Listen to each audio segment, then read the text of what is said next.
My name is Larry Stevens. I'm the pastor at North Star Church, and this is today's motivational podcast.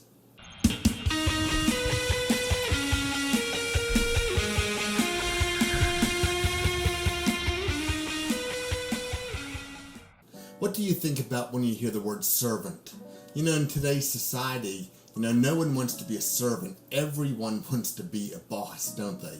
We want to be able to boss other people around. We want other people to serve us.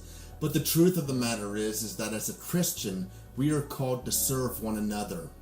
The night before Jesus was going to give up his life on the cross, he had all of his disciples in the upper room. You maybe being around a church, you might know about that situation. It was the night before he was going to surrender his life to the Romans, that he was in the upper room, and they were celebrating Passover that night.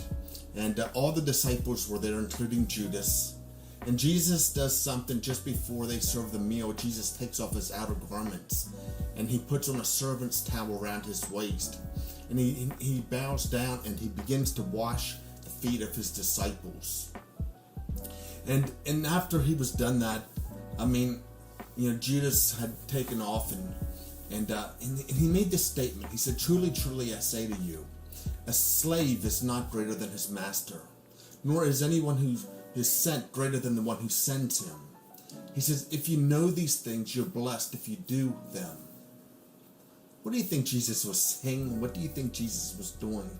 Here's the King of Kings and Lord of Lords. He takes off his outer garment, he puts on a servant's towel, and he washes his disciples' feet. And for some churches, they say, well, what he taught was this, that we need to practice foot washing. But the truth of the matter is, I think he was saying something far, far greater and far, far more difficult than that.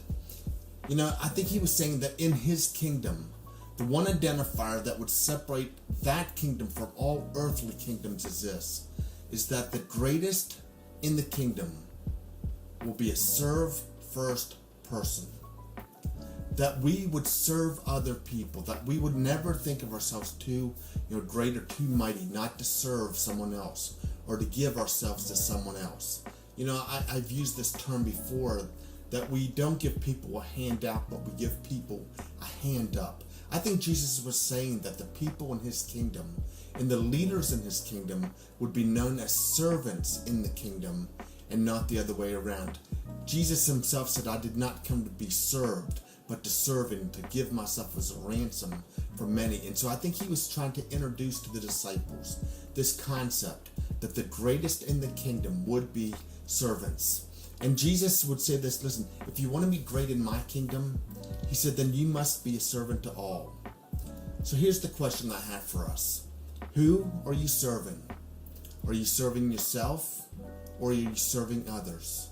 When you walk into a store and you see a mom with a couple kids and one of the kids maybe throws a binky out of the stroller, do you stop and pick up the binky and hand it back to the mom just to be a servant, or do you walk by and act like you didn't see it happen?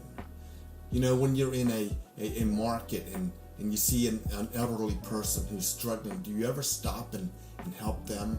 You see, that's what servants do. They help other people. And I just wonder who it is that you may be serving yourself today. The second question is that what are you doing with the gifts that God has given to you? What are you doing with the spiritual gifts that God has given you? You see, God's given all of us spiritual gifts. God has given us all something that we're really, really good at. Are you using those gifts to enhance your kingdom and playing with your bottom line? Or are you using your gifts to advance the kingdom of God, to make sure that people have the opportunity to know that there is a God in heaven who loves them tremendously? What are you doing with your gifts, and who are you serving?